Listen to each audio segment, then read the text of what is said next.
In early 2026, only a few Motorola smartphones are truly worth buying. And in this video, I'm going to tell you exactly which ones they are so you can avoid making mistakes you'll seriously regret. Let's get started right away with the Moto G86, which is usually priced below $250. That's under 4,700 Mexican pesos, well below 1 million Colombian pesos, under 1,000 Peruvian soles, or less than 400,000 Argentine pesos at the time I'm recording this video. This makes it an extremely attractive and affordable option for a large number of people.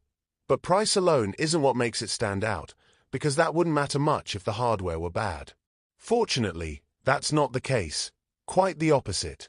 It features a 6.67-inch LED display with a 20:9 aspect ratio, a resolution of 1220 by 2712 pixels, and a pixel density of 446 pixels per inch, which in simple, easy-to-understand terms means the screen looks very sharp, clear, and detailed. It's excellent for consuming multimedia content like series and movies, as well as for reading, and on top of that, the display covers 89% of the front of the device, so there are practically no noticeable bezels or borders. What it does offer, however, is a very high touch sampling rate of up to 240 Hz, which is especially noticeable when gaming. This panel is also extremely durable thanks to Corning Gorilla Glass 7i, a material that protects it against scratches, drops, and scuffs. Of course, while the display has become one of the most important components in smartphones in recent years, it's not the only factor that determines whether a phone is good or bad. Motorola has spent a long time refining display quality across its devices, reaching the level we see today, but improvements haven't been limited to that area alone. When it comes to photography, for example, this model features a dual camera setup, with a 50-megapixel Sony sensor as the main camera, complemented by an ultra-wide lens. The device was introduced around mid-2025, so it's still very new on the market, and according to official information, it will receive security patch updates for up to 4 years and operating system updates for 2. In terms of battery life, it includes a lithium polymer battery with a maximum capacity of 5,200 mAh, along with fast charging support. And thanks to Motorola's strong global presence and the fact that this is a new model, it will be extremely easy to find, with wide availability worldwide. That said, it's worth mentioning that the previous model, the G85, is still an excellent option even today and can often be found at an even lower price. While there are clearly differences compared to the newer model, the core features and overall experience remain very similar, and some people may even prefer the G85 over the G86. What do you think about that? Let me know in the comments. A similar situation occurs when we talk about the Edge 60 Fusion, a device that has only been on the market for a short time, having been released just a few months ago, while its predecessor, the Edge 50 Fusion, is still very much worth considering. In this case, we're talking about a phone that meets the MIL-STD810H standard, meaning it's not only water-resistant and submersible, but also built to military-grade durability.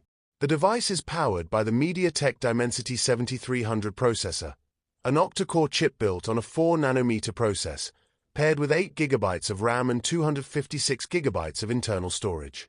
Unlike the Moto G mentioned earlier, this model doesn't feature 2 cameras, but 3, with the main one being a 50-megapixel Sony sensor. For quite some time now, Motorola's Edge series has represented a more premium lineup compared to the G series, while still remaining relatively affordable, maintaining a strong value-for-money proposition.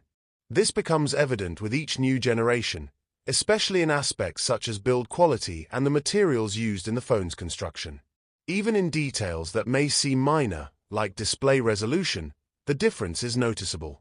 While most smartphones typically sit around 1920 by 1080 pixels, classic Full HD, Motorola has chosen to push further, offering resolutions that can exceed 2,712 pixels. Many people may not immediately appreciate this or may see it as just another number, but when you use your phone for hours at a time for studying, work, or simply everyday use, you begin to realize how crucial higher resolution really is. Trust me, your eyes will thank you. A similar situation applies to the refresh rate. Until recently, Apple only started integrating this feature with the new iPhone 17 lineup, while Motorola has already been including native 120Hz refresh rates even in mid-range models like this one.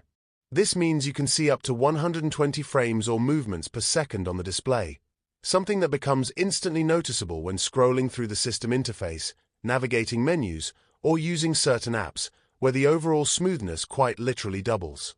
This becomes even more valuable when we consider that Motorola has been using an extremely minimalist and lightweight software approach for a very long time, which means the system is not packed with useless apps that you can't uninstall, as happens with other brands like Xiaomi, but instead remains very clean, allowing it to receive updates more frequently, with better quality, and over a longer period of time. Of course, not all Motorola phones are the same, and even within the Edge family the models are not identical, which brings us to the Edge 50 Neo, released in August 2024. This device can come in configurations of up to 12 GB of RAM and 512 GB of internal storage, also meets the MIL-STD810H standard, and from launch guaranteed at least 3 years of operating system updates.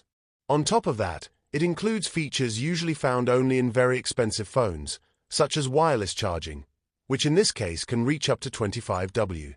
Since it has already been on the market for some time, having launched in 2024, it can now be found at a much lower price than it originally had, although this will naturally depend on how the smartphone market is structured in your country, the number of units available, and how many people want them, classic supply and demand that anyone can understand.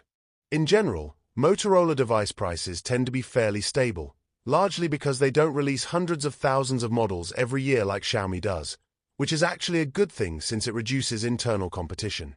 At the same time, in terms of popularity, the brand sits somewhere in the middle, not everyone's favorite, but far from being ignored. Some say Motorola has lost a lot of relevance since it was first sold, while others believe this iconic brand is on the verge of reinventing itself. Let me know in the comments which other model or models you would have included here and how you think Motorola is currently positioned.